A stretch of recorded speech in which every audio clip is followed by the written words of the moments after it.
All right, welcome to the Whiskey Vault. We are you're still banished. So how many trials do you have to win all of them for us to get back? Dude, I don't know. You want a really shitty progression here. Like, usually you want to start strong. You couldn't handle that for all of, what, 20 minutes?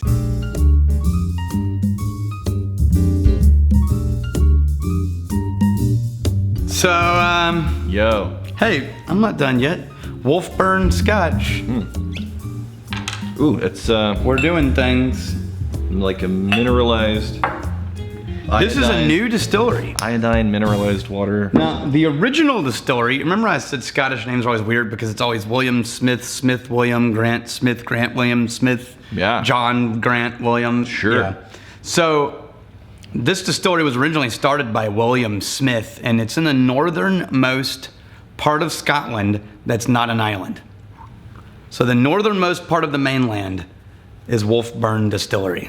First impressions? Mm-hmm. This unfolds a few different times. Yeah, it does. Really minerally, earthy. Yeah, but it's almost island-like, but it is fruity. Fruity.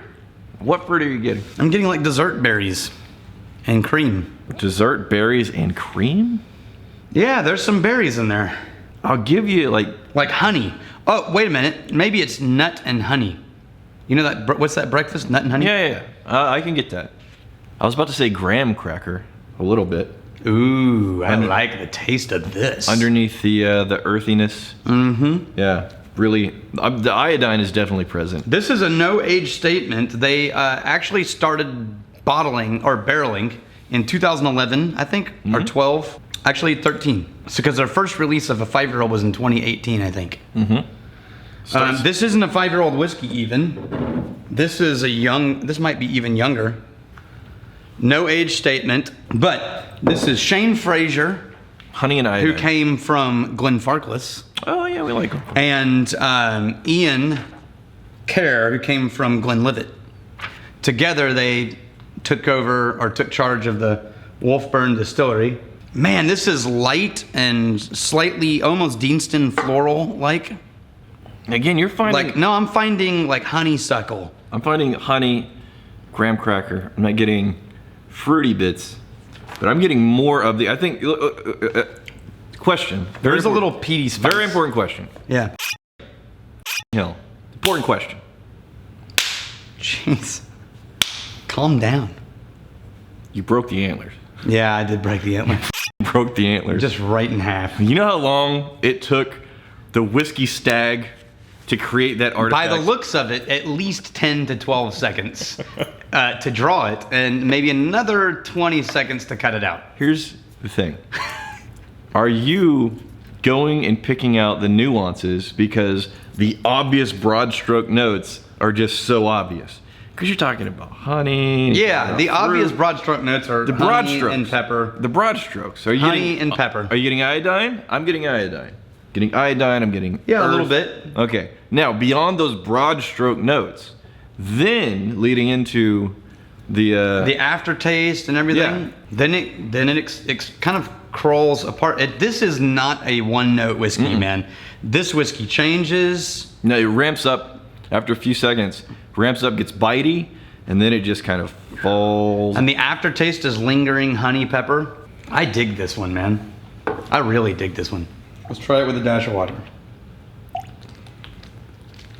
did about 5 drops. You know, this is not near as much fun when we're stuck outside the vault. Well, you shouldn't have gotten, you got us banished. You got us banished. The power went to your head. What? For the damn board of directors. You're like, oh, I'm on the board of directors. You phoned it in. I'm in charge of everything. On the abomination lost spirits, and it was untenable. They're like, look, we can't have this quote unquote sommelier giving. He doesn't even talk about fast aging techniques from Brian. That was the straw, even though the spirits may say otherwise. So that's it, man. This distillery started in 1821. Wolfburn went out of business, and then these guys revived it down just down the way from the original distillery location. The water makes it less complicated. Yeah. It didn't bring. Don't water it. Yeah. Doing a random comment from the. Oh, by the way, something kind of cool about these. Yeah. They, I don't know if they're doing it now, but originally they were aging them in quarter casks that used to hold Islay Scotch. Oh. Okay.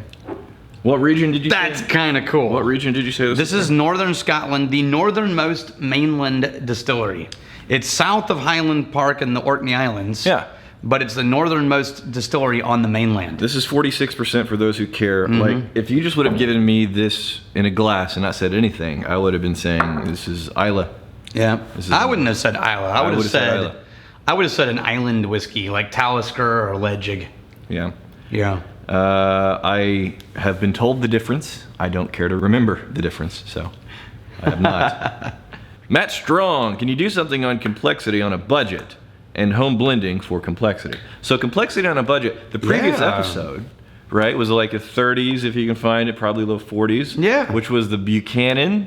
But if you're really talking budget, you're going to end up, and if you're in America, you're going to end up in American whiskeys, not Scotch. And I have found that if you take a bunch of cheap budget blended Scotch and you try to blend them, they get even less interesting.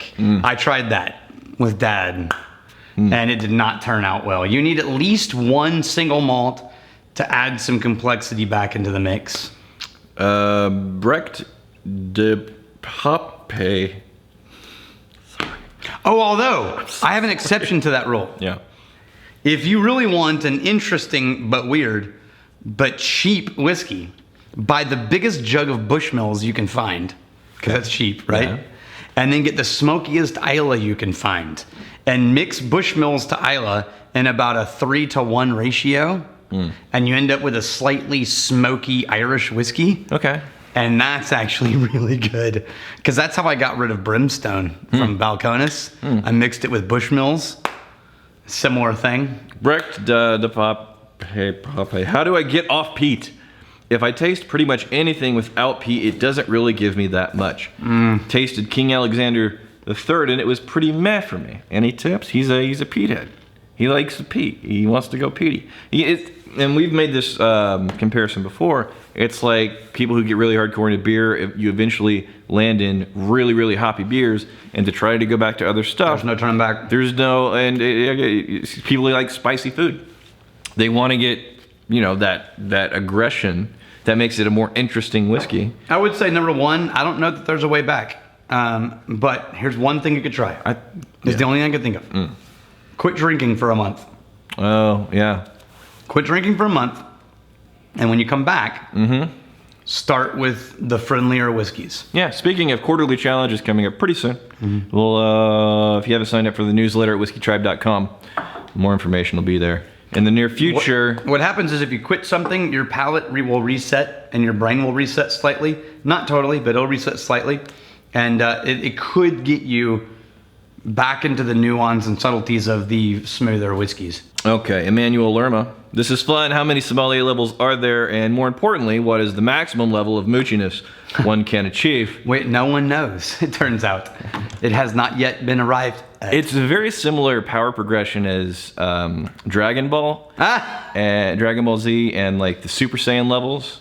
It's just no matter how powerful you become, there's always another level. Well, with sommelier, there's 5, and that's it. And so far, we have graduated up to level 3, but we have not yet taught level 4 and level 5. That's a really good whiskey. How much was this? I know. Does this have good distribution? No, it's really hard to get that one unless you're in Scotland. In Scotland, they've got kick-ass distribution. In the U.S., sometimes in some stores, I've found it everywhere. In some stores, they've never even heard of it. So, we haven't even done the next trial of the Whiskey Beast. I think you should get an automatic fail on trial number 2. Automatic fail. Why? Because this is hard to get to. It's not that hard. No, you just got finished saying. This is the only time you'll ever experience. It's not as hard as... That right there is as close as you'll ever get. No, it's not as hard as getting some of the American We craft make this big distilleries. deal about... We even stop doing Monday through Thursday Magnificent Bastard shout-outs so we can get to the whiskeys that people can actually get. And we get like all of a couple of episodes into this. It's like, so what's the distribution on this? Pretty good? No. You can't get it. No, that's not true. You failed. You can't. Trial number 2, failure. Compared to American craft spirits, that's easy to get. Because they have true distribution, which means all you gotta do is go to your store and say, hey, I want that. They can probably order it for you. Whereas most craft spirits in America, even if you wanted it, they couldn't order it for you. Whatever. Are we ending this episode or what? With the trial number 2 failure? No. Yeah. No. Here's to fighting, stealing, and drinking. If you fight for a friend. If you fail, may you fail like Daniel. And if you drink, may you fail like Daniel. Hey, thanks for hanging out with us in the Whiskey Vault. Don't forget to throw in a like, hit that subscribe button on the bottom right, and drop a question or comment down below.